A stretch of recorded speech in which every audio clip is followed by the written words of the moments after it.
Welcome back to the ESPN HOOPS HITS podcast presented by Tab. I am the Scope, joined by man, the Grub, and of course, we are going to be talking about LeBron. Boring. Again. Why? What you said, was it your New Year's resolution? You are not going to have hate on LeBron, and you've already got back to where you were. Well, what's happened, mate? Mate, LeBron is just been the news cycle that everyone has been talking about. We're going to talk heavily about the beef between him and Stephen A. Smith, where we stand on that. I've got a little sneaky surprise for you, I think. I'm going to surprise you in that. I know. There's also a comparison. Now, ESPN copped a lot of flack for this, but I'm going to throw our man, producer Shabs, under the bus for comparing the two players in LeBron James versus Tom Brady, when a lot of people are saying, and there were comments out there, it should be Tom Brady and Michael Jordan. And I agree with a lot of those people. Yeah, okay. You know what? I'm with you. But Shabs, Shabs, he does what he wants. He does. He does, produce Shabs. By the way, the 76ers have missed the playoffs for the first time in a long time.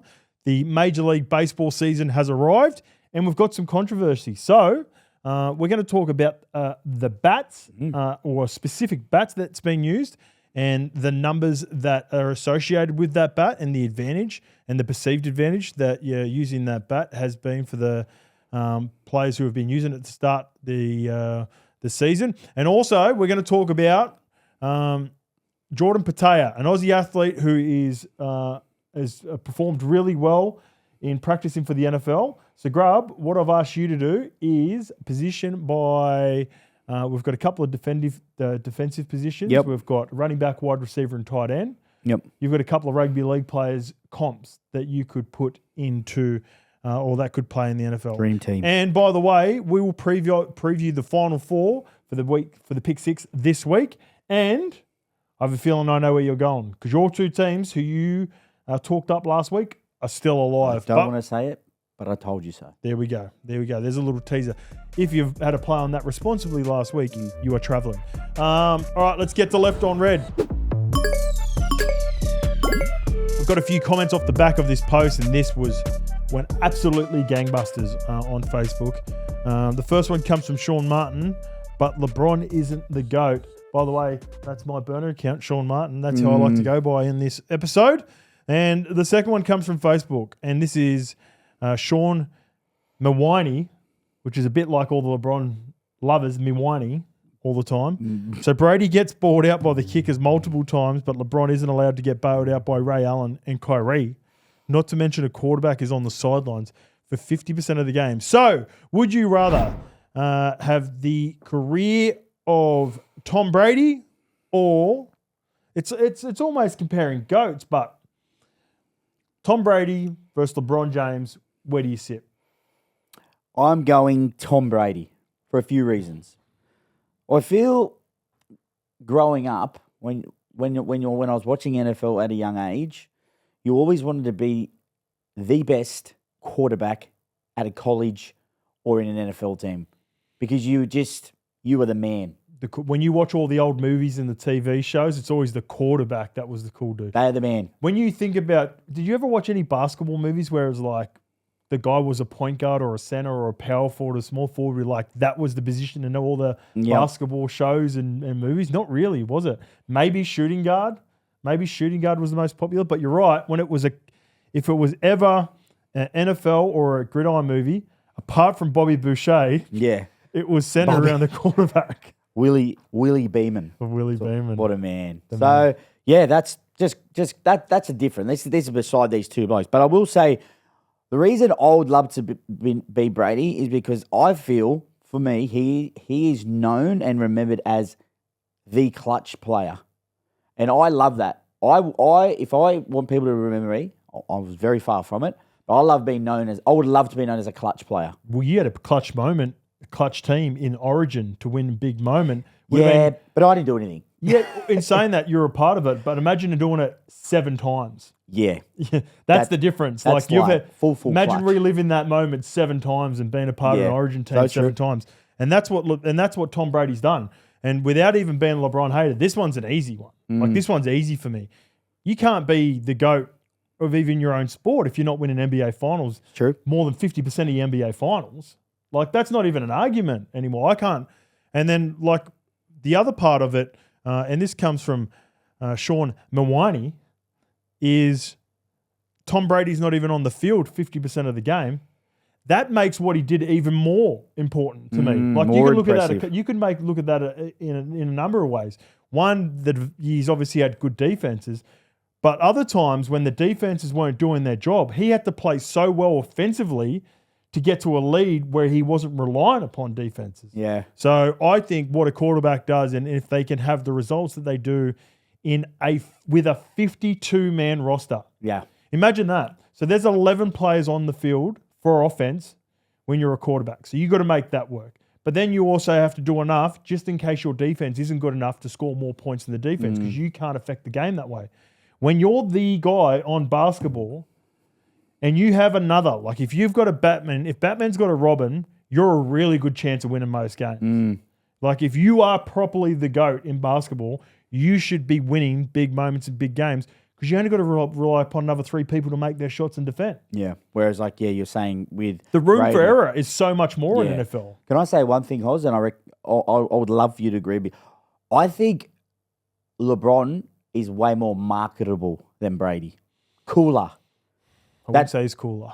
Really? I think Brady's cooler. I can understand the marketability part of it. Yeah, so I reckon because he's such a good family man, he's done everything by the book. Like he's a great representation of how athletes can get the best out of their bodies. But in saying that, like Brady's pretty cool. He's a good-looking cat. I don't find him cool. I find he started off really nerdy. Oh, at the first, the Michigan Pro photo. Oh my god, the combine photo, awful rig, awful running style, 6th-round draft pick. Like there wasn't much going for him early, but now when you see him on that roast at the end, you know, and you see like whenever he's on a show, the ratings go up. So you can't deny that. Do you know one thing that it's not I didn't like about Tom Brady, but so Tom Brady 2.0. I'm with Tom. I'd rather be Tom, but I would also. I feel when I watched him in documentaries when he speaks, I just don't know if he had, you know, you speak about LeBron being a family guy. I just don't know if Tom is that guy either. He put a lot of effort into himself, and but that's why he is who he is. Yep. But for me, like having a daughter right now, I'm putting more into my family. I couldn't do that. I couldn't do the whole. Like, you know, you speak about Michael Jordan and people say he was like that. Yeah, addicted to the game. He was addicted to the game. Yeah. That's just the difference. But that's probably why I'm not great. And that's probably why LeBron didn't win finals when he had too much family time. Why do you always have to bring it back to LeBron? What? It's about winning, isn't it? Like, isn't that the conversation? We're not talking about if he's a good family man. Well, I'm saying that's the only thing I would change. And get a couple more better sponsors. Tom Brady, I've read through a couple. You know the thing about Brady too? He becomes, so if you've only been following Brady for a while, I've been on the ride with Brady for ages. I hated Brady as much as I had LeBron for a large period, large portion. You learn something new every day. He won me over later on in his career, and you know when he won me over? It was when he won the second lot of championships for New England, and he became so much further away from the conversation of Peyton Manning and Aaron Rodgers, who was chased. It's crazy to think right now, there was a period in the start of 2010s where people were comparing Rodgers to Brady. Now, because Brady's gone on and won the 7 championships, people think that's a crazy take, but it was closer than what you think. Like that's how he was viewed. But then he kicks away. He wins that 5th championship with New England, and he streaks away from Peyton Manning, who was his biggest rival. And then the next guy that was coming through was Rodgers. And then all of a sudden, a guy called Patty Mahomes comes out of nowhere at the back end of his career. But he dealt with him in playoffs. Yeah. Since that point, he's become so much more sure of himself. Whereas going back to the LeBron bit, the insecurity I believe in LeBron is he still doesn't get that love that Brady gets in the NFL and Michael gets in the NBA. He's never going to get it. He's not going to get it. He's actually never going to. Do you know the crazy thing is, Hoz? I don't care who you think is better. There's always going to be an argument. This day and age, a lot of people are going to say LeBron. Back in the day, it's all going to be MJ. Yep. This conversation is going to go on forever. I just feel it's never going to be dealt with. But we definitely know. Well, what would you say where Patty Mahomes is right now? Is he ever going to catch Tom Brady? I would have liked his chances if they beat you in the Super Bowl. If they beat the Eagles in the Super Bowl, now it gets a lot harder. Yep. Now it gets a lot harder. We'll see. He's got to get, because of the record too that Brady has against Mahomes, that's what's in favor of Brady. So even if he gets to, 5 or 6, which would have been in the conversation, one short, the fact that Brady beat him at the back end when he was a pup, that's got to account for something. So, LeBron, not even the GOAT in his own sport. So, Shabs, poor post. Let's get on to Philadelphia. This one comes from Facebook, and it comes from Pete Manatee. Only thing that can save the next 3 to 4 seasons is a medical retirement for Embiid, which is obviously unlikely. I don't think it's super unlikely too, by the way. He's been so banged up. If he decided to shut it down in a couple of years and something to do with the back, I doubt he's probably going to forego the money and the contract that he's on, but I don't think it's out of the realms of possibilities anyway. So, Philadelphia have missed the playoffs for the first time since 2016-17. How do you fix the Sixers' issues? Is this one of the biggest disappointments in modern NBA history? Well, first things first, let's get it out of the way. They have been injury-ridden. Yep. And it's been tough. Paul George, Embiid, all year. They can never get going, but a lot of teams go through the season with injuries and still play good basketball. I think I'm just not a big fan of Embiid in Philadelphia.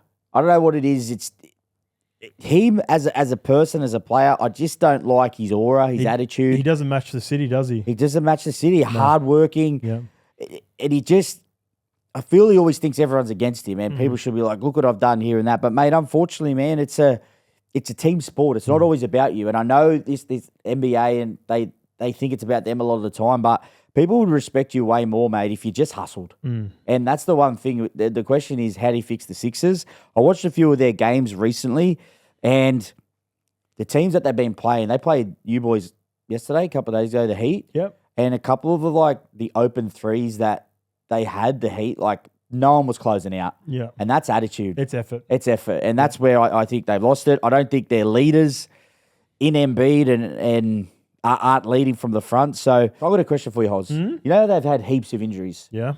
And I feel this is what happens in some organisations. Some organisations will say, yeah, it was a bad season for injuries, but some won't take that.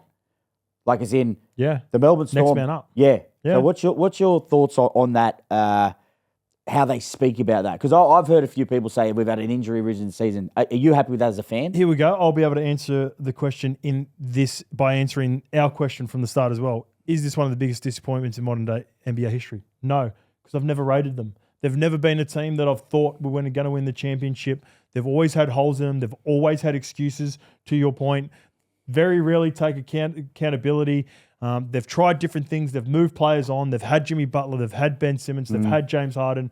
And they always just make excuses in Philly for the 76ers. And it's always, sort of someone moving on from Joel Embiid. And when you pick up Paul George, I love Paul George at the start of his career. At the Pacers, he was a weapon. He had some good times at Oklahoma City. Started to get to the back end by the Clippers, and he's well and truly done at the 76ers. So am I disappointed? And to your answering your question, no, I'm not disappointed because I've never had high expectations of him. No, but as a fan, say your team, say the Heat. Okay. Are you disappointed if... Well, that's why I love the Heat. If the GM throw out? Heat have got culture. Heat lost 9 games in a row before 10 games in a row, and I watched it, and they never really gave up. Yeah, they're just not as talented at the moment. They lost Jimmy Butler. They got some players that aren't fitting into that aren't elite players. So it's almost like we're going through a rebuild with Adebayo and Tyler Hero, but we're not as talented as other teams. But we never give up. But you don't mind that as a fan. Love it. You don't mind that as a fan. But then you look at, if I'm watching this 76ers team as a fan,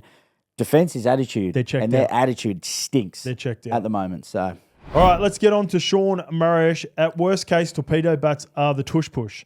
Legal, not used by every team player. When used right, helps an offense big time. Major League Baseball are opening up with the batting controversy. So, the early stats for the torpedo bats bat Yankees in 3 games this season. They have 15 home runs, 30-plus runs, double-digit runs in back-to-back games. Grub or no grub using the torpedo bat, and I think I've got a better comp than the tush push for everyone. Okay, so absolutely no grub because it's come out and it's legal. If it's legal, 6 again. As if you're not going to use it. You know what it reminds me of? the swimming suits in that Olympics Yes. before they banned them. Yep. They realized that the results, the world records, there were records, personal records that were getting broken. Mm-hmm. It was fair game for those Olympics. Yep. And then they realized that it was such an advantage that they got rid of it. I think we're going to see something like that if these numbers continue to grow like they are in the Major League Baseball. Well, it's the same as in the cricket. David Warner started using a thicker bat than everyone else in the 2020 when they first started. And everyone was like, how's that fair? And he's like, well, it's not against the rules. But now everyone uses the thick bats. Yeah. But I also think, Hoz, with this, okay, yes, it is a bat. But at the same time, the player has still got to find the sweet spot. Yep, that's fair. They still got to. Like some players, there's a few players, I think Judge and a few boys, they're like, no, I'm using my old bat that I always used to use. Because they feel comfortable. Yep. But then again, that's what I'm saying, man. A ball coming at you that fast, I don't care how big the bat is. You can use a bat the size of that.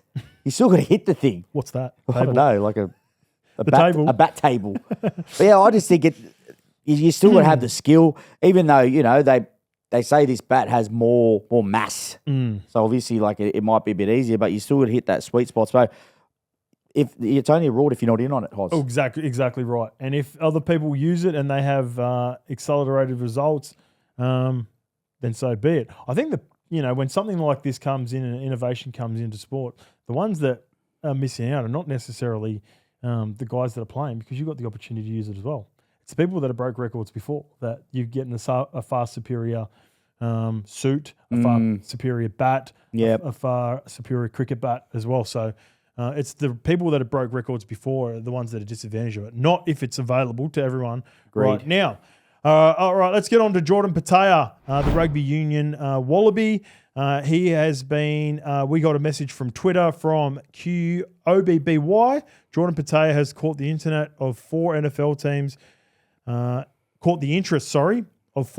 teams, including the Kansas City Chiefs, as the former Wallaby bids to become the next Australian to break through into the world's most valuable sporting league. So, off the back of the success of Jordan Mailata, obviously, we have the Lewis Reese Zammit, the Welsh winger who actually spent some time at the Kansas City Chiefs.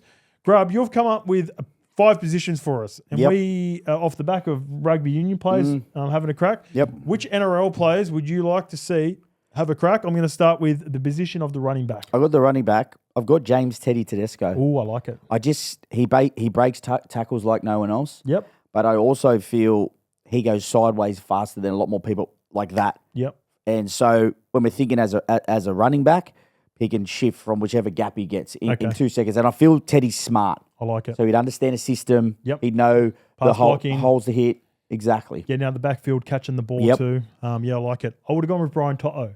I like Brian Toto. Yeah, he's got a bit of power. Bit of Saquon Barkley about him. Yeah, I like that. Bottom half, very hard to tackle. But Teddy's made some people look bad in kick chases. They both have. They're both good options. You're right. Both good options. All right, wide receiver. So I've gone an OG. I've gone Izzy Folau. Oh, I would have gone Greg Inglis. There you go. Similar guys. Very similar. Just good in the air. Yeah. Do you know why Izzy gets him? Izzy went to AFL. He did. He's got the inside be able to mark. Yeah, you're right. A little bit of marking. Yeah, I like it. That's a good one. Same thing. Greg Inglis, I would have gone for similar reasons. Tight end. Tight end. So I've gone to Travis Kelce mould, and I've tried to go on the guy closest. Reason being, right, this guy gets a lot of opportunities scoring close to the try line with some like double mirror shape. Yep. When I say double mirror shape, I'm talking about, you get the two forwards running through the line. You get some poor passes from the hookers in front of you, behind you. This guy could be a good blocker. He's got speed and power. He's got that fridgy sort of build. Yep. Joey Tarpany. Oh, I like it. I would have gone with Hamoli Olakawatu. Big guy, can catch the ball in the air. That's a good one. 6'6", but I like Joseph Tarpany. I was thinking more back rolls. I thought you were going with the back rolls mode. But Joseph Tarpany, very solid. Probably doesn't have the speed of the back rolls, but he's going to get you 10 yards every time. Yeah, little short yardage. Little short. Maybe more of a Gronkowski type build than and I'm sort of going for maybe a bit more for Olakawatu is a bit of a throwback. I think he'd be more of a Gonzalez. Oh, man. Tony Gonzalez type tight end. All right, defensive end. I've gone Liam Martin. Oh, I like He it. just harasses halfbacks. And Liam Martin off the edge. And they just harass quarterbacks. Yeah. You know, if you've played Liam Martin, your ribs, they're checked every single time. He's explosive. I just feel he'd get into a pocket a lot and pepper halfbacks, and he's got a bit of something in him. Yeah, a little bit of rip. He's just got that little bit of a little bit of grub. mongrel. He's got a bit of Nicky Bosa about him. There you go. Yeah. That's a good comp Yeah, he for does. Nick and Joey Bosa coming off the edge. I haven't looked at defensive players, so I was just going to comment on your one. I was probably thinking more, big back rolls and that for as well. So I would have gone maybe someone like Viliami Kickout. Very hard to stop on the edge. But let's go to DBs. Your cornerback? So I've gone a quarterback, an interesting one. I've gone Tommy Turbo. Oh, just because he's smartness. Okay. I just think, okay, so I'm going to flip it, right? I feel he's always one step ahead of the defense in attack. Yep. When he's getting jammed he knows what to do. Yep. He knows what the centers are doing. But then at the same time, on the other side, when he's on the defense, he's plugging the defensive line. He's picking off kickers on the full all the time. I just feel he's very well-rounded in all positions. He plays center, fullback. Yep. I feel with a cornerback, you need to know the schemes. You need to know what the other team's doing, being the one step ahead. And I just feel Turbo is very smart. Okay, I like it. And he's a bit bigger. He can mark people one-on-one. I'll go with Hamaso Tabuai-Fido. Wow. I need a guy with short area quickness, guys that can make up speed like that. I think when you think about the fastest players in the game, guys that can turn on a dime and roll backwards and be, with those fullback tendency as well, be able to cover and replay. I'll go with Hammer a good one. Hammer. You like the team? Oh, you like the team? Yeah, I like the team. Yeah, let us know as well. Write it in the comments. Let us know. We'd like to see. I've got to chuck in defensive end just for the Liam Martin's a good one. You got me. I think that's definitely the winner. Actually, you know what? I'm only going to play him. He's not going to play every snap. I'm going to go David Fafita. Yeah. David Fafita off the edge. He's more of he's not going to play every snap for me, but he's going to come on and be a difference maker. Miles Garrett type. All right, let's move on to the style, mate. And this has just been the talk of the town for almost a week and a half now. After LeBron confronted Stephen A. Smith, and then Stephen A. Smith going on the podcast and talking crap after, and LeBron going on the Pat McAfee show and talking crap about him. Full of it. Everyone's had a view on this. We've got a couple of takes here from Facebook, and the first one comes from Bias Slightly. Stephen A. Smith, LJ just kicks his own narrative down the street, gets teammates and coaches sacked or traded to make himself better, but not the team. This one comes from Jared Fields. This isn't a beef anymore. This is a disgruntled media personality with a pride issue. Grub or no grub? Are you team LeBron or are you team Stephen A? Who's getting the grub? Okay, so this is Stephen A. Grub. Yep. This is LeBron. Not a grub. Grub. Double grub. No. Oh. Stephen A. Stephen A's a grub. Yep. I just hate how he's trying to, he's on ESPN, right? Mm-hmm. But he's going on 15 different shows to try and change the narrative with it all. And what I hate is when he says, why does he do it at that time in the third quarter while he's playing? Who are you to dictate whenever he can do whatever he wants? And it's because LeBron stood over him and emasculated him. Yeah, but you know what? I find sometimes, guys like you, Steve, you never turn up to the All-Ins at we used to. So he never gets to see you. Yeah. So if you want to talk all this smack on air, someone's going to front you. And unfortunately, that's the way it goes sometimes. You can't take it's not about, it's not about standing over him, but sometimes I want to have a face-to-face convo because if not, all I got to do is watch the screen. I don't get to hit you back. And, mate, you talk about his son. Yeah. I get it, man. Yeah, I get it with the family. Pass me the paddle. Here we go. Here we go. Oh, no. Here we go. LeBron James, grub. Oh, why? But Stephen A. Smith, grub. They're both grubs. Two grubs don't make not a grub. Oh. They are both grubs. The part about LeBron, and I understand sticking up for his family, and Stephen A. Smith's taken it way too far, and he said some really dumb stuff off the back of it, but LeBron fails to comprehend the accountability with things he says, and then he goes on and he pushes narratives. The one that sort of pissed me off the most is when he said Giannis would score 250 points. Did you see that from the Pat McAfee show? He doesn't mean that. He's just doing that to further his narrative. And this is what I hate. LeBron will never just come out and say, if you're going to talk about it, just come out and say it. You're the best player, or whatever it may be, or you smoke the generation. Instead of doing it, he uses Giannis as an example. Giannis comes out and shuts it down straight away. He goes, it wouldn't compare. He said a joke at the start. And he talks about the LeBron thing like, you never hear Michael. Michael doesn't get caught up in this because he's above it. Now, Stephen A. Smith, he's the worst representation for us Michael Jordan lovers to argue with. He's not like the guy we want representing us. So I think he's a grub as well. But it's just been messy. But off the back of it, it's created good content because now all the platforms have been able to speak about it and it's gets a whole heap of views. I just think Stephen A. Smith as well, like he wants this to go down in history. One of the biggest tips with LeBron James. Yeah. He's riding on the coattails of this. Don't you worry. 100%. He went on that podcast. I seen the podcast and he said, he talks, he goes, I wasn't going to say anything on ESPN, but my boss made me. I said, bull, come on, mate. Was it the Gilbert Arenas potty that he went on? The first one. I think it was the first one. And there's something about him. I like it that LeBron confronted him. People might disagree with me about that, but if you want to talk it, mate, talk to me. Exactly. And LeBron stood over him, and people say it's intimidation, but LeBron's just 6'8", 6'10" anyway. So if he stands and has a conversation with someone, it's going to look like he's staunching him when he's just like, you're going too far. Like you're going too far with this. Because you can be critical. And, at the start, I've been critical at times of Bronny and, his role in the NBA, but there's also a part that I understand. So the thing that I didn't like about Stephen A. Smith as well is like, he said that I don't know if he said it word for word, but he pretty much said LeBron's a bad father for doing what he's done and putting him in a position where he shouldn't be at the Lakers anymore. He said he didn't even say nothing about Bronny as a player. Yes. But he said that is not a good father. That's taken in like, you can take that in so many different ways, right? The example is, and I understand what he's saying, but it's probably a bad delivery.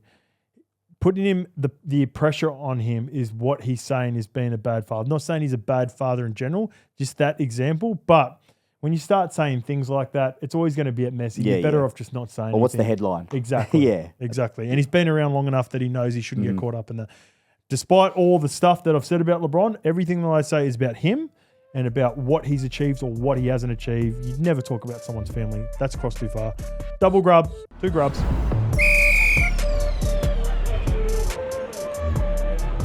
All right, let's get to the Final Four for the NCAA Sweet 16 Championship. Grub, your 2 teams are alive. So I think this is going to be a nice quick one. For our picks, Duke versus Florida, do we think that is going to be the final? Duke, well, I think Duke, they were the most dominant out of the 4 games. I definitely think it's going to be Duke and Florida. We spoke about Auburn last week. They had a really good game. Yep. But I just think these 2 teams are a class above. And who's your winner? Duke? I'm going to go Duke. You still happy with Duke? They dominated. Okay. They're getting better. Florida actually struggled early, but they're a really good side. But I'm backing Duke. So you should have got on last week, but still not bad odds. Yeah, you might have got better odds. Responsibly, of course. For free and confidential support, visit gamblinghelponline.org.au. What's gambling really costing you? For free and confidential support, call the number on the screen or visit the website. Grubby, that is it for this week. Another big week of news in American sports and in Australian sports as well. See you next week, mate. A lot of LeBron. LeBron as per.